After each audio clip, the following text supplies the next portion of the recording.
Hi friends, wish you happy Deepavali. ఏమిటి అనుకుంటున్నారు? కాలా జామున్ చాలా చాలా బాగా వచ్చింది. చాలా అంటే చాలా బాగా వచ్చింది. దీని లోపల స్టఫ్ ఉంది.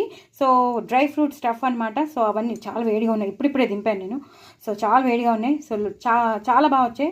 జామున్స్ మాత్రం ఇలాగే బ్రౌన్ కలర్లో ఉండాలి. నేను అందుకే పెద్ద పెద్దవి చేసేసుకున్నాను. సో ఒక్కటి తిన్నా సాటిస్ఫాక్షన్గా ఉండాలి కదా. సో ఒకటి తిన్నా హ్యాపీగా తినేయాలని చెప్పి నేను చేసేసుకున్నాను. చాలా చాలా బాగా వచ్చాయి. సో మీరు కూడా తప్పకుండా చేసుకోండి. దీపావళి పండుగ బాగా జరుపుకోవాలని, ఆ లక్ష్మీ కటాక్షం మీకు ఉండాలని కోరుకుంటున్నాను. అలాగే క్రాకర్స్ అన్ని కాల్చుకోండి చక్కగా. పిల్లలు కాల్చుకునేటప్పుడు మీరు కూడా దగ్గర ఉండండి. ఆడవాళ్ళు కాటన్ శారీస్ కట్టుకోండి, చక్కగా హ్యాపీగా ఎంజాయ్ చేయండి.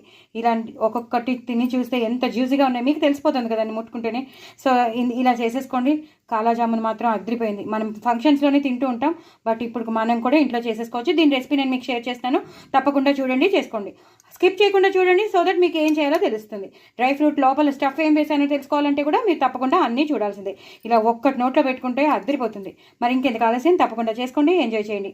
నా ఛానల్ మాత్రం సబ్స్క్రైబ్ చేసుకోవడం అస్సలు మర్చిపోద్దు. కాలాజామున్ మాత్రం ఒక రేంజ్లో ఉంది. చాలా చాలా బాగుంది. బాయ్ అండి.